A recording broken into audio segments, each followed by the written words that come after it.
Genie grind and watch him get rich, huh? Remember when I said I hit a lick, huh? I don't really wanna fuck the bitch, what? Willie went and made another hit, okay, like Prada on my motherfucking kid, huh? Louis on my motherfucking hip, huh? Curry how I dunk, no switch, hey, fucking gonna fuck that bitch, hey, if you ain't gon' fuck with me, you a dumb fuck, put up a hit but feel like one punch, look at my bank and I'm getting dumb rich, and I'm gonna count it up till 100, Hello world, I am What If Study, and today we are doing What If Deku was, sort of what, you know, Hit's ability. I don't know what it's called. I'm pretty sure it's called Time Stop. I'm just gonna call it Time Stop. But basically, he's gonna have that, alright? So basically, he is born with the quirk called Time Stop. And, it's actually seen as a very, very villainous quirk, alright? It's seen because, I don't really know why, don't ask me questions, it's just seen as a villainous quirk. Mostly because you can, like, use that in very villainous ways. Not really hero ways, because it time stops for heroes too, so it stops everybody that you're working with from doing anything, which is seen as villainous. Which is ridiculous if you ask me, and shouldn't be a thing. But I don't make the rules, I just make the world. So basically, Deku, now with this quirk, is treated much more harshly than before. He ends up just secluding away from his classroom, sort of skipping classes in between, and seeking, finding out that, you know, coming to the conclusion that he should just seek what he's really after, and not mess around with school, because that's not really what he loves. What he loves is being a hero. That's what he's always wanted to be, but he can't do that until he gets through school. He said, fuck it. I don't care. I'll go and do whatever I want to. So at the age of like 10, maybe, he leaves school. he just stops coming to school at all. This worries his mother, but you know, she gets over it soon. As she learns that what he's doing is vigilante work, and she's actually kind of proud of him, while also very concerned for his health. When she figures out, she comes in and actually hugs him instead, because she realizes the heartbreak that he's been through with Bakugou, who has recently been laying down hard on him as Bakugou is trying to figure out what he's doing. After all, I mean, he can't just be spending his time doing nothing. He's not like us. You know, he knows that he's driven. So basically, Bakugou instead is chasing after Deku this time, actually. Chasing him out at night when he goes out to save people and be vigilante. And a lot of these times, Bakugou gets this close, but just barely misses him. Until he finally develops a tactic where he would be able to use his explosions silently, so that Deku doesn't know that he's chasing him. And also enough to make him propel himself in the air. Yes, Deku does makes him evolve by making him so annoyed that he chases after him. That's how he makes him evolve. So basically, Bakugou gets this much earlier in his, like around 12 or something, after all he's been chasing down Deku for 2 years, even though he doesn't know it's Deku. He thinks it's just, you know, he has a theory, alright? He's operating on a theory. Because, I mean, he can't tell that it's Deku, obviously, because what vigilante doesn't have a mask? So basically, Deku actually has a blood black scarf, not blood red, but very like bloody red black scarf, after his father had died doing vigilante work down in Japan and had left him and his mother. You know, carrying on this sort of family tradition as he had saw it, you know, he wants to become a vigilante just like him, but he always wanted to be a hero instead, so you know, that kind of contradicts itself. However, to sort of do this vigilante work, he used a strategy of his time stop ability to dodge under his like opponent's first hit, usually from a hero or from a villain, go under them and then just absolutely beat down on them, usually getting within their block distance so that they can't do anything. Either like striking, he learns to strike like their neck or something like that, or like grapple them, but that's about it for his strength or anything. He's a much more street brawl fighter, you know? He uses his quirk kind of like that. Very rough, very rough. Taking out his enemies easily and then dropping them off at the police place. So basically, that's how he's been doing shit. And Bakugou has been chasing him around. He has to dodge around Bakugou a shit ton. Bakugou has almost gotten him a few times, however the police usually arrive before Bakugou can unmask him. He's gotten very, not well with the police. Like, the police still hate him because they think that Bakugou's the one that's been vigilante working, but no, how Bakugou cannot communicate well, an example of it would be now is where he cannot tell them because he's just so angry at the police for getting in his way and at Deku in general that he cannot even talk. He won't even agree to go in and do a testimony. The police and him keep on butting heads, and every single time that they catch him, they just have to release him because he's a kid, and also he's just going after a vigilante. That's basically what they're doing. So he's vigilanting a vigilante. So it's like, they're just confused about what this kid is trying to do. And so they keep on suspecting that he's him. He's the vigilante. They keep on suspecting that. It's just Bakugou things. Like, Bakugou is just crazy about Deku. Not gay, though. So basically, so this happens for a while. And different heroes show up to try to take down Deku. However, they all fail, usually. Because either Deku time stops, uses that to dodge the first punch, punches them in their gut or something like that, and then kicks them to the curb. Or he time stops, and if they're way too fast, if they're like way too powerful for him, he'll usually find a creative way out of the situation. After all, he has fought over 1,000 battles by this point. He has become known as the Hunter in their region, basically, in that Japan region, and has become quite famous, actually. And once he turns like 13, he starts to train his body instead of improving his quirk, because he's been improving his quirk like to almost like 1.5 seconds, right? Like before he could only do 1.3, just enough barely to react, but now he's improving it to like 1.5 so that he can absolutely get off like 2 punches, maybe, if he's even lucky. But yeah, he's been working on that recently, and then one night when he's going out, Bakugou finally almost catches him, and then Bakugou's explosion is stopped before Bakugou can explode off his head. Bakugou looks up and then gets knocked out by Aizawa, actually. Aizawa looks up to Deku, seeing that Deku has this scarf over his eyes. He asks him, why exactly is he covering up his eyes? He says, I don't need them to fight. And Aizawa says, that's an interesting proposition. Tell me, are you the hunter? And then Deku's like, why would you assume that? That's the hunter right there. You got him. Congratulations. This is Bakugou. This is not the hunter. You must be the hunter. Trust me, I would know. Now, why don't you come into the police and give him a little talk? As he throws a punch, Deku instantly dodges under it and then tries to punch down into his stomach. However, his punch is instantly blocked, and then he's kicked forward into a tree. However, when he is kicked like this, he finally he hasn't had that much adrenaline recently because he's been dominating every single fight that he's been in, and finally this rush of adrenaline gets him going again, gets him roaring.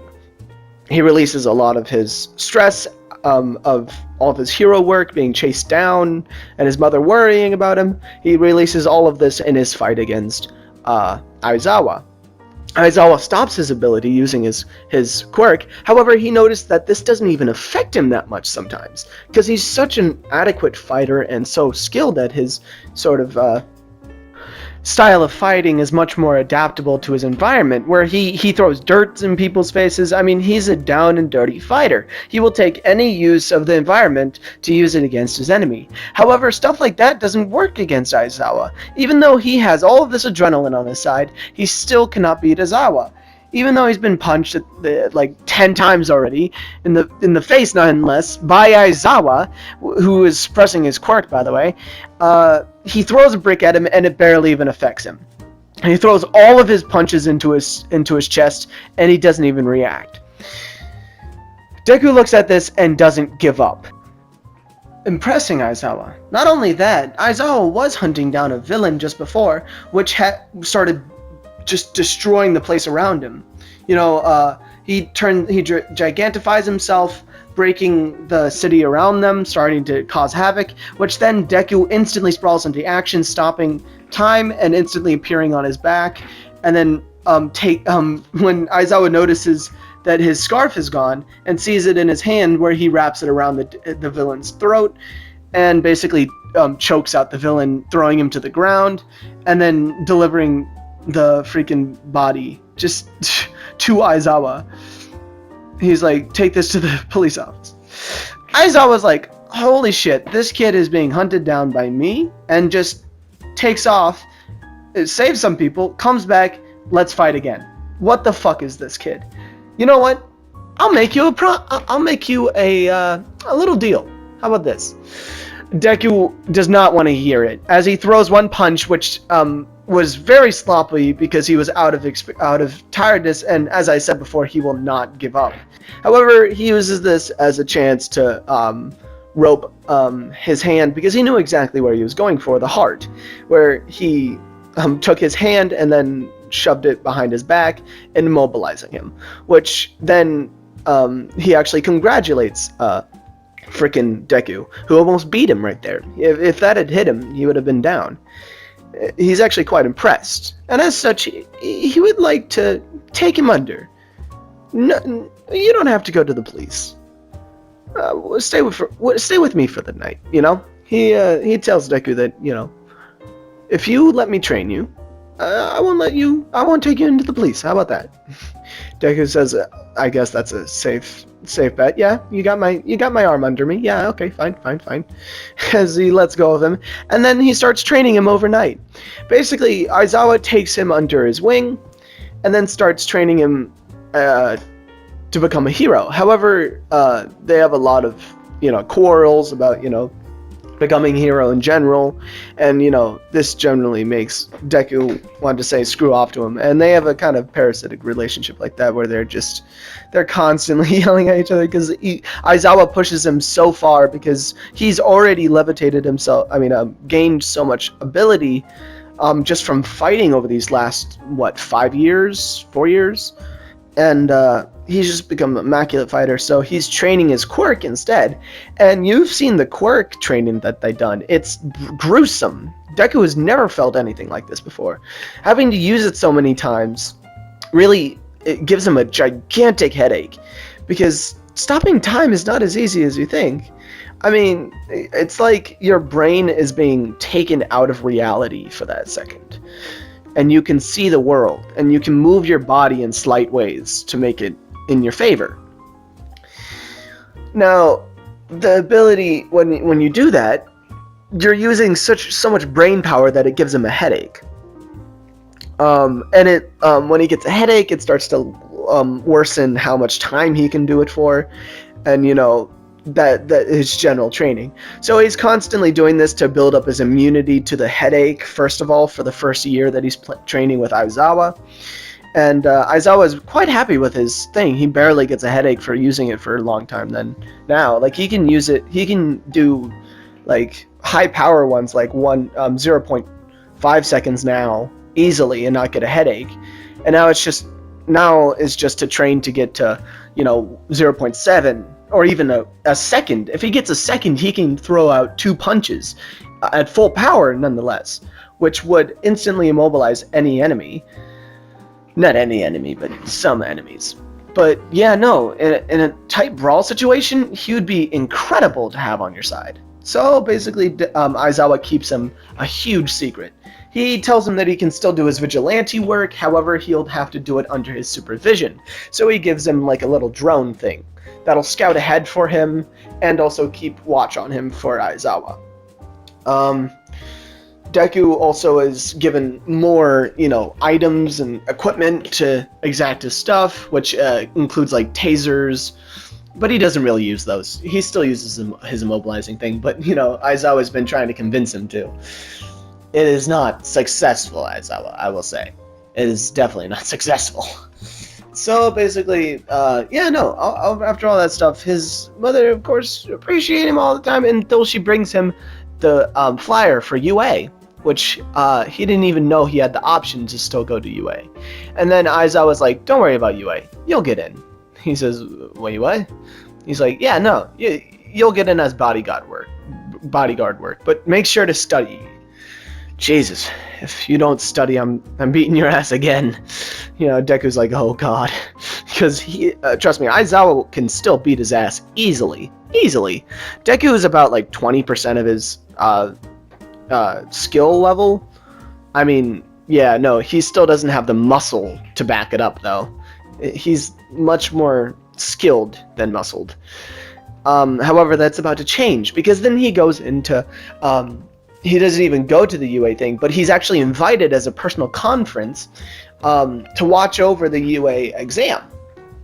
Funny, isn't it? He starts watching Bakugou, the one who had teased him all those years before, bullying him and causing him to become such an introvert.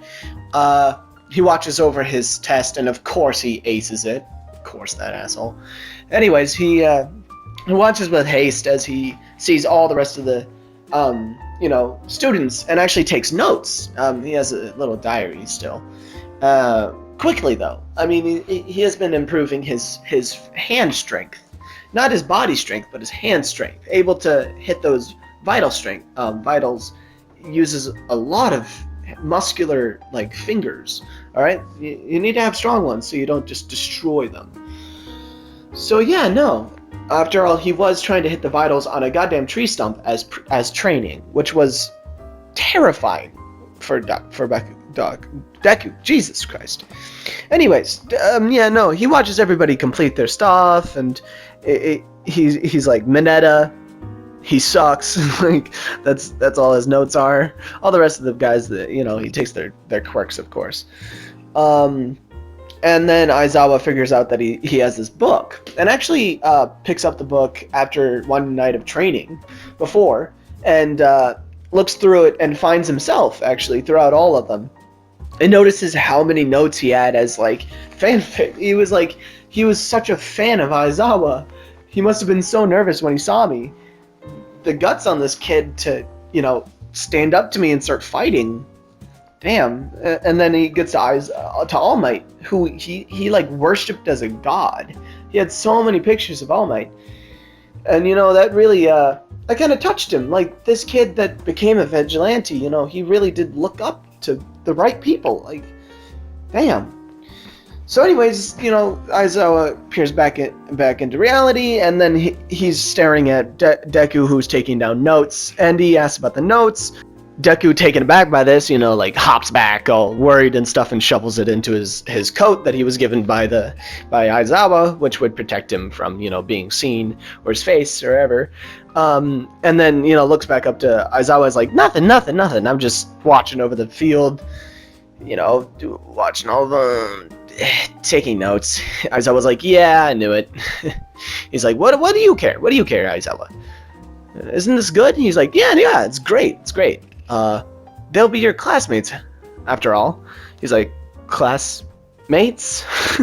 He gets really nervous because he hasn't talked to anybody in like 4 years except his mother and Aizawa and maybe Bakugou, who has constantly been talking about the vigilante and how he's almost going to get him tonight. Just if he was to blow up the ground below him, maybe he would get behind him. No, that wouldn't work. Long range blast, yeah, that probably work, but no, he can stop time and kind of dodge it. Damn it. That daily stuff. But that's really realistically all he knows how to do. That's the only people that he's talked to. So he is insanely nervous about this fact. However, Aizawa was like, don't worry, you'll just be their bodyguard. You don't have to say anything. He's like, oh, okay. That sounds good. That doesn't reassure me at all, but that's cool. Yeah, I can be the bodyguard. I don't have to talk at all. Yes, no friends, no attention. I just stay in the back, and I deal with shit that gets in their way. Whew. So then after all the tests are done, he kind of sees Uraraka and has the urgency to, go out, and he stops time, jumps out the window as fast as he can, and then jumps into the rubble, taking it off of her, throwing her off to the side. And then when the robot, takes up his foot, trying to crush Deku, he picks up his hands, trying to pick up it, but when trying to hold up, the robot finds that his physical ability is lacking. His own ability, his own, necessity to have his strength bolstered is denied. Even though his physical strength is top tier for normal humans, it's still not enough. Doubting himself, he starts to be crushed by it. However, then the robot is destroyed by one gigantic explosion. It was Bakugou. Long time no see, Deku. And I think I'll end it off there. Thank you so much for watching, world, and I'll see you sometime, somewhere. Goodbye. Genie grind and watch him get rich, huh? Remember when I said I hit a lick, huh? I don't really wanna fuck the bitch, what? Willie went and made another hit, okay, like Prada on my motherfucking kid, huh? Louis on my motherfucking hip, huh? Curry how I dunk, no switch, hey, fucker gonna fuck that bitch, hey, if you ain't gon' fuck with me, you a dumb fuck, put up a hit up, I feel like one punch, look at my bank and I'm getting dumb rich, and I'm gonna count it up till 100,